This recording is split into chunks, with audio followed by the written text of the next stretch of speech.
apa itu hukum, bagaimana cara demokrasi atau politik bekerja. Sekarang saya lanjut bagaimana perbedaan antara politik dan hukum di Indonesia. Apakah politik itu jadi dominan atau hukum yang lebih dominan? Kalau kita pelajari historis pembentukan sebuah undang-undang di Indonesia setelah reformasi, maka semua produk undang-undang itu diperlukan oleh lembaga legislatif yang masuk dalam program Prolegnas, program legislasi nasional. Di mana itu dilakukan? Ya di DPR. Apa itu DPR? Kalian sendiri tahu, DPR itu adalah lembaga politik. Jadi sesungguhnya adalah sebenarnya hukum itu diproses, diproduk oleh lembaga yang namanya lembaga politik. Ketika itu diproses, maka politik lebih interdominan, lebih dominan, hukum di bawah. Tetapi ketika itu sudah satu jadi produk undang-undang, maka tidak lagi politik yang dominan, hukumnya harus jadi panglima, ya.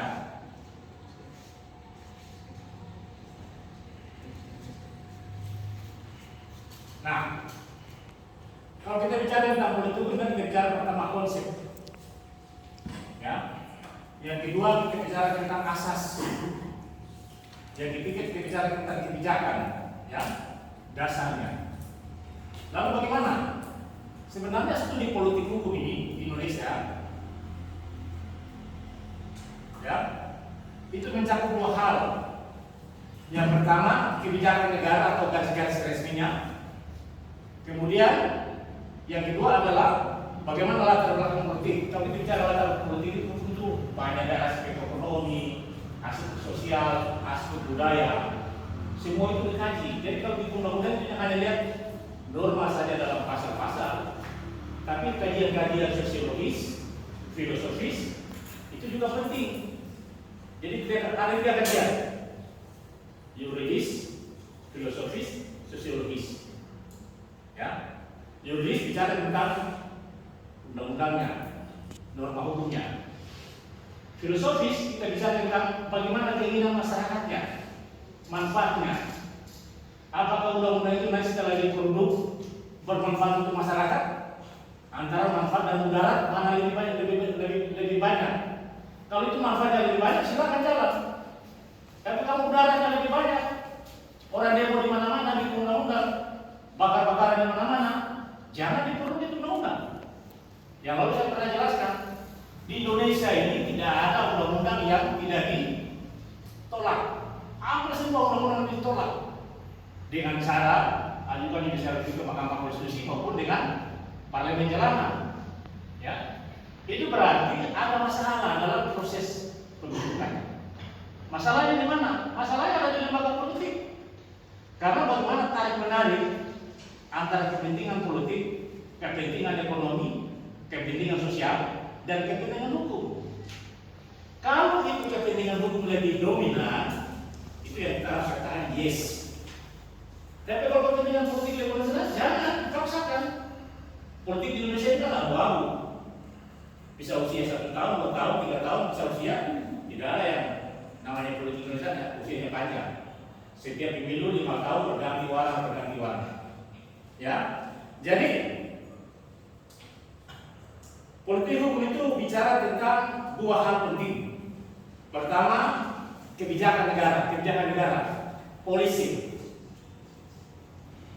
Saya kasih itu misalnya kebijakan negara untuk merevisi undang-undang tindak pidana korupsi. Setelah reformasi, orang teriak di mana-mana, pemberantasan korupsi harus lebih keras. Kenapa? Karena korupsi adalah merupakan kejahatan luar biasa, extraordinary crime. Kalau itu menjadi kebijakan, maka undang-undangnya dibuat, lainnya undang-undang tindak pidana korupsi. Tapi setelah berjalan, kemudian ditangkap, oh itu KPK itu overbody, tapi sudah lebih daripada overkapasitas. Dia menyidik, dia menuntut, dia mengadili. Bagaimana kita bicara tentang independensi sebuah organisasi besar yang namanya lembaga penegakan hukum? Kalau kita bicara independensi, maka antara penyidikan, penuntutan, pengadilan dipisahkan. Tidak boleh satu. Karena ini satu tangan, KPK menyidik, KPK menuntut, KPK mengadili, menimbulkan problema. Ada yang tidak setuju lagi, bubarkan saja KPK karena itu bentuk dengan cara ad hoc. Ada lagi tidak bisa bubarkan karena korupsi itu sudah merajalela di mana-mana. Tapi tetap juga direvisi undang-undang KPK-nya. Ya, Anda kan lihat waktu berapa bulan yang lalu kan, sampai demo di mana-mana, bakar-bakaran di mana-mana. Tapi karena udah garis kebijakan negara bahwa KPK itu walaupun lembaga super body, kewenangannya harus direvisi, ya direvisi. Jadilah sekarang ada namanya lembaga pengawas. Dulunya tidak ada. Anda bayangkan, ya, suatu lembaga yang bekerja tanpa diawasi. Presiden saja diawasi, menteri-menteri diawasi, lembaga daerah diawasi, semua diawasi, tapi KPK tidak bisa diawasi. Nah sekarang sudah bisa diawasi. Anda mau tangkap orang, ada yang awasi. Anda mau sadap orang, ada yang awasi. Jadilah seperti sekarang. Itu salah satu contoh.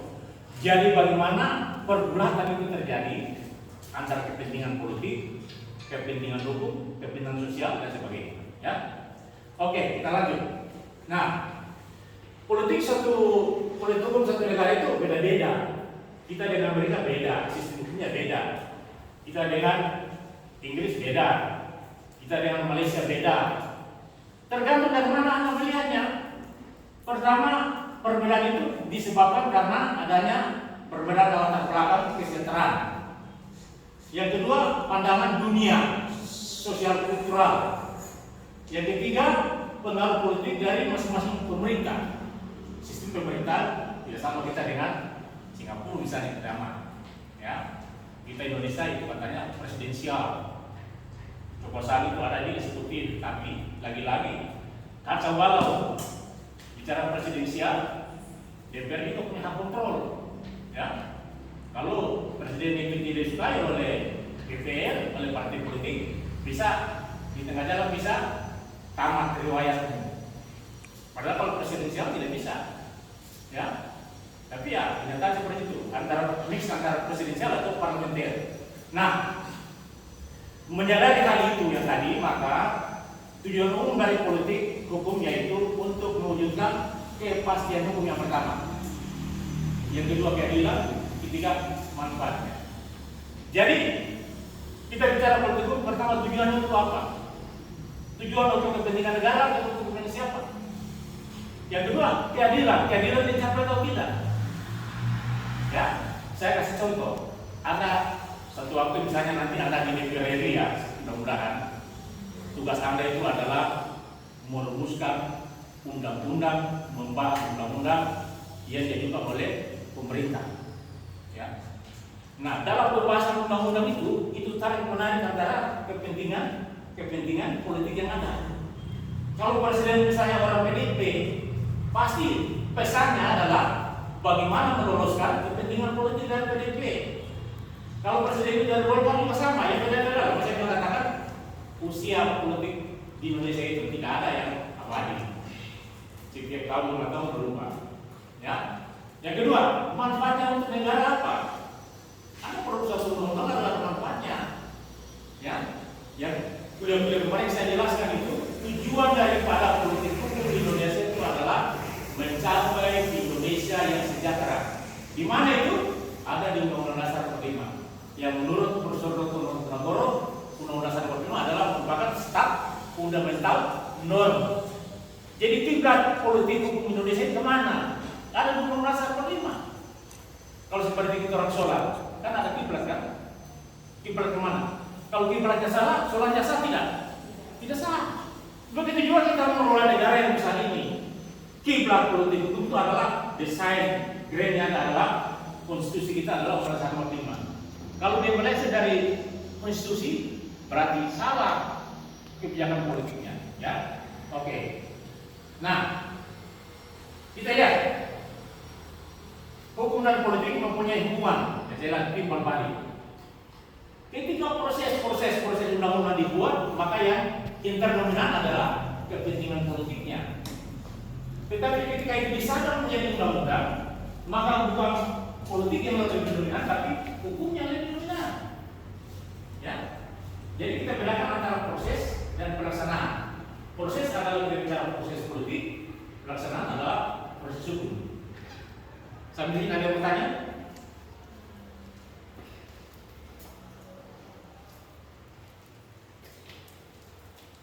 Kalau tidak tanya, saya lanjut. Nah, coba kita perhatikan ini. Hukum determinan atas politik dalam artian bahwa kegiatan politik diatur oleh dan harus tunduk pada aturan-aturan hukum. Oke ya, sepakat ya. Kemudian ketika politik determinan atas hukum, hukum merupakan hasil atau kristalisasi dari kehendak-kehendak politik yang saling berintegrasi, integritas, dan bahkan saling bersinggungan atau bersaingan. Tetapi suatu sistem yang ideal, yang posisi keduanya berada pada posisi determinan yang seimbang, maka dapat dibentuk sebuah keteraturan. Tolong dilihat catatan saya. Meskipun hukum merupakan produk keputusan politik, namun begitu hukum berlaku, maka semua kegiatan politik harus tunduk pada aturan hukum. Itu tadi. Jadi ketika proses itu berlangsung, yang lebih dominan adalah proses yang namanya proses politik. Apa itu proses politik?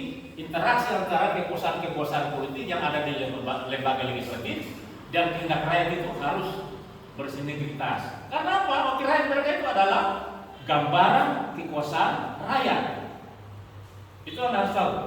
Walaupun mereka di legislatif, dan mereka itu adalah lembaga atau gambaran bahwa mereka adalah kekuasaan rakyat. Makanya anggota DPR itu jangan bicara atas nama rakyat, tapi kepentingannya bukan kepentingan rakyat. Kalau itu terjadi, celaka kita di Indonesia. Dan itu faktanya semakin mengarah ke sana. Oke, pembentukan hukum merupakan hasil tarik menarik berbagai kekuatan politik yang saya jelaskan tadi. Jadi setiap undang-undang yang dibentuk itu pasti ada terjadi tarik menarik. PDIP maunya A, Golkarnya mau B, PKS-nya mau C, Demokrat mau S, yang lain-lain mau Z. Bagaimana keberagaman kepentingan politik ini disinergikan dalam satu kepentingan yang namanya kepentingan hukum? Kalau kita bicara kepentingan politik itu variasi banyak, tapi kalau bicara kepentingan hukum hanya satu. Yang tadi saya bilang, kiblatnya itu adalah konstitusi kita, Undang-Undang Dasar 1945 sebagai start fundamental norms. Anda hafal ini? Ya, Anda hafal ini. Oke. Nah, saya kutip pendapat Prof. Mahfud.